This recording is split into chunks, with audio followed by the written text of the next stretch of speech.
उत्तराखंड की राजधानी देहरादून में अर्पित फाउंडेशन द्वारा आयोजित एक कार्यक्रम में मुख्यमंत्री पुष्कर सिंह धामी ने भाग लिया। इस अवसर पर उन्होंने फाउंडेशन की सामाजिक पहल और जनसेवा कार्यों की सराहना भी की। मुख्यमंत्री ने कहा कि अर्पित फाउंडेशन जैसे संस्थान समाज में सकारात्मक बदलाव लाने में महत्वपूर्ण भूमिका निभा रहे हैं। उन्होंने प्रतिभागियों और आयोजकों को शुभकामनाएं दी और राज्य सरकार की ओर से समाज सेवा के क्षेत्र में हर संभव सहयोग का आश्वासन भी दिया। उत्तराखंड के मुख्यमंत्री पुष्कर सिंह धामी ने कहा है कि राहत कर्मी हर चुनौती का पूरी निष्ठा से सामना करते हैं। परिस्थितियां कितनी भी विपरीत क्यों ना हो, वे लोगों की मदद करते हैं और उनका मनोबल बढ़ाते हैं। मैं प्रधानमंत्री और गृह मंत्री का विशेष आभार व्यक्त करना चाहता हूं, जिन्होंने हर आपदा के दौरान हमारा मार्गदर्शन किया है। सेना से लेकर ITBP, BRO, NDRF और अन्य सभी भारत सरकार की सभी एजेंसियों को तुरंत राहत कार्य करने के निर्देश मिलते हैं। मैं इसके लिए आदरणीय प्रधानमंत्री और गृह मंत्री का बहुत आभारी हूं।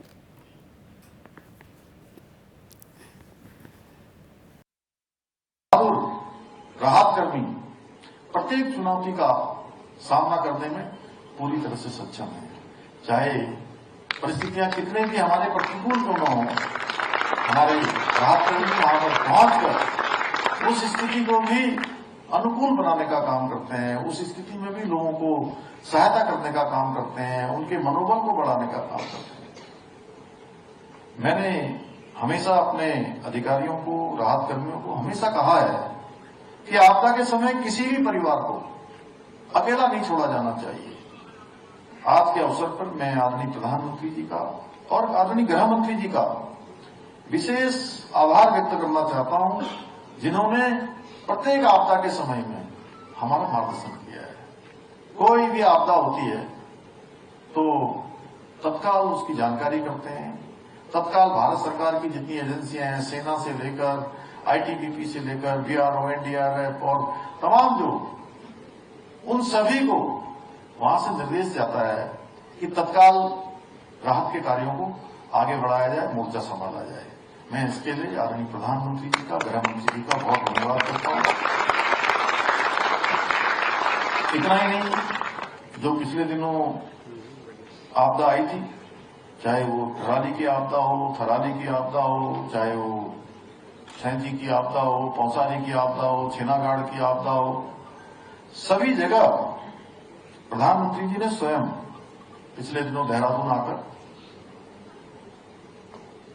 आपदा पीड़ितों से मिलकर उनका दुख दर्द बांटा और एक एक व्यक्ति से, जो आपदा पीड़ित आए थे, हर जगह के 4-5 लोगों को बुलाया था प्रधानमंत्री जी की से बातचीत करने के लिए, संवाद करने के लिए।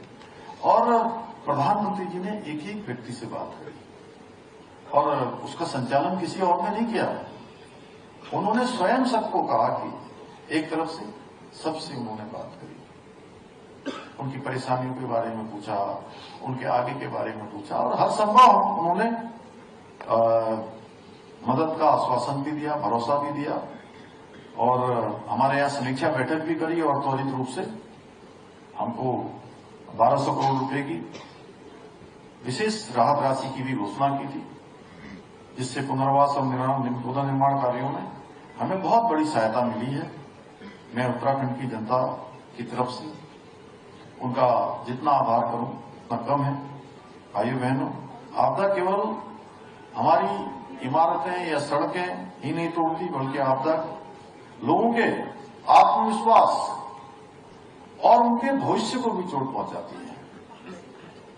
इसलिए हमारी सरकार ने ये सुनिश्चित करने का प्रयास किया है, आपदा पीड़ितों को केवल मुआवजा ही न दिया जाए, बल्कि उनके पुनर्वास, उनकी आजीविका पर भी विशेष ध्यान दिया जाए।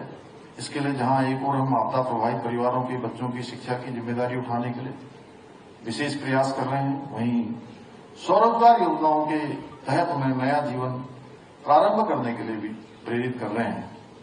हमारी सरकार ने जहां एक और आपदा प्रभावितों के पुनर्वास के लिए विशेष राहत पैकेज की व्यवस्था की है, वहीं आपदा पीड़ितों के लिए स्थायी आवास योजनाएं भी चलाई जा रही हैं। NDRF के अपने जवानों को हमने, SDRF के हमने उनके लिए अत्याधुनिक उपकरण जैसे ड्रोन है, सैटेलाइट है, उसके आधारित मॉनिटरिंग और अत्याधुनिक रेस्क्यू